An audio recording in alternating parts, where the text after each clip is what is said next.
Hello बच्चों, तो आज हम देखने वाले हैं जैव विविधता के प्रकार। पिछले वीडियो में हमने जैव विविधता की डिफिनीशन के बारे में डिस्कस कर लिया था और इसके प्रकार भी बताए थे। इस वीडियो में इसके प्रकार का डिटेल में वर्णन देखने वाले हैं। तो इसका पहला प्रकार होता है आनुवंशिक विविधता। तो आनुवंशिक विविधता की डिफिनीशन यहाँ दी हुई है, उदाहरण दिया हुआ है। तो डिफिनीशन में दिया हुआ है कि एक समष्टि में पाए जाने वाले एक ही जाति के सदस्यों की भिन्नताएं आनुवंशिक विविधता कहलाती हैं। यानी कि कोई एक समष्टि है, उसमें जो सदस्य हैं उनके बीच जो विभिन्नताएं होती हैं वो आनुवंशिक विविधता कहलाती है। उदाहरण में दिया हुआ है, भारत में धान और आम की भिन्न भिन्न हजारों किस्में हैं।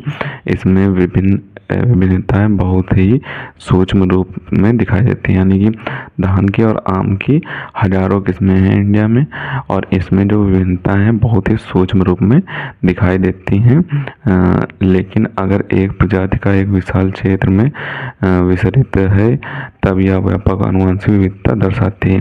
जैसे कि एक प्रजाति जो होती है एक विशाल क्षेत्र में उसे लगा दिया गया है, कोई धान की किस्म है उसे विशाल क्षेत्र में लगा दिया गया है, विसरित कर दिया गया है, तब उसमें आनुवंशिक विविधता व्यापक रूप में दिखाई देती है। और यहाँ पे जैव विविधता का दूसरा पॉइंट दिया हुआ है जातीय विविधताएं। तो इसके दूसरे पार्ट में क्या दिया हुआ है इसकी डिफिनेशन देखेंगे। तो डिफिनेशन में दिया हुआ है, पृथ्वी पर पाए जाने वाले विभिन्न जातियों में भिन्नताएं जातीय विविधता कहलाती हैं। यानी कि जो पृथ्वी पर पाए जाने वाले जीव हैं उनमें विभिन्न जातियां पाई जाती है, उनमें जो विभिन्नताएं होती हैं वो जातीय विविधता के अंतर्गत आती है।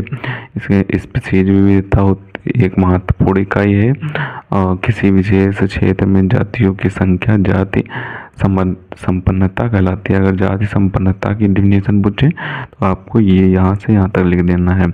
उदाहरण में इसका दिया हुआ है, चीता, शेर, तेंदुआ, स्नो तेंदुआ, ये सब बिल्ली प्रजाति के जीव हैं, जानवर हैं। तो ये बिल्ली प्रजाति के अंतर्गत आते हैं और इसमें से चीता हो जाएगा, शेर हो जाएगा, तेंदुआ हो जाएगा, स्नो तेंदुआ हो जाएगा। तो ये एक ही प्रजाति में आते हैं। इनमें विभिन्नताएं पाई जाती हैं थोड़ी बहुत, जिनसे इनके अलग अलग नाम रखे गए हैं। तो यही जातीय विभिन्नता के अंतर्गत आता है। अब हम देखने वाले हैं लास्ट पारिस्थितिकी विविधता। लास्ट जो हमारा प्रकार बचा हुआ है जैव विविधता का उसे देखने वाले हैं पारिस्थितिकी विविधता। तो यहाँ पे दिया हुआ है पारिस्थितिकी विविधता, तीसरा पॉइंट जैव विविधता का। तो पारिस्थितिकी विविधता में क्या दिया हुआ है, पारिस्थितिकी विविधता में दिया हुआ है पारिस्थितिकी विविधता एक बड़े भौगोलिक क्षेत्र में पारस्परिक क्रिया करने वाले पारितंत्र का समूह है। यानी एक बहुत बड़े से स्थान पर जो पारस्परिक क्रिया करने वाला पारितंत्र होता है उसका एक समूह पारिस्थितिक विविधता कहलाता है। इसलिए इसे लैंडस्केप यानी कि इसे लैंडस्केप भी कहा जाता है। किसी पृथ्वी का टुकड़ा पर जो पारस्परिक क्रिया करने वाला पारितंत्र होता है उसे ही पारिस्थितिक विविधता कहते हैं, उसे लैंडस्केप भी कहा जाता है। इसमें घास के मैदान, पहाड़, नदियाँ, वन सब शामिल हो सकते हैं। इसमें जो घास के मैदान होते हैं, पहाड़ होते हैं, नदियाँ होती हैं, वन होते हैं, सब शामिल हो सकते हैं। अब इसमें आगे क्या दिया हुआ है उसे देखेंगे। तो आगे दिया हुआ है, भारत उष्णकटिबंधीय देश है।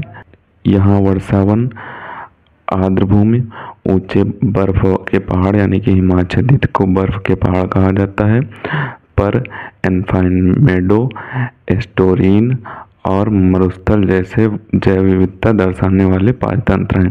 तो ये जैव विविधता दर्शाने वाले पारितंत्र हैं वर्षावन, आर्द्र भूमि, ऊंचे हिमाच्छादित और इन पर जो पाए जाते हैं एल्पाइन मेडो, एस्टोरीन जो होते हैं और मरुस्थल इन जगहों पे पाए जाते हैं, वही जैव विविधता दर्शाने वाले पारितंत्र हैं।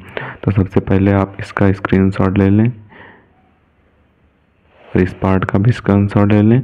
उसके बाद हम आपको पीछे वाले पार्ट का भी स्क्रीनशॉट दिए देते हैं। अब आप यहाँ पे जातीय विविधता का भी स्क्रीनशॉट ले लें। उसके बाद आनुवंशिक विविधता का भी स्क्रीनशॉट ले लें और उसका जो उदाहरण दिया हुआ है उसका भी स्क्रीनशॉट ले लें। तो इसे आपको अच्छे तरीके से तैयार कर लेना है, क्योंकि और इसके डिफिनीसन को ज़रूर तैयार कर लेना। डिफिनीसन और इसके प्रकार को 5 नंबर में पूछ दिया जाता है। 5 नंबर का क्वेश्चन है ये आपका। इसे अच्छे तरीके से तैयार करना है। मिलते हैं किसी नए वीडियो में नए टॉपिक के साथ। तब तक के लिए धन्यवाद।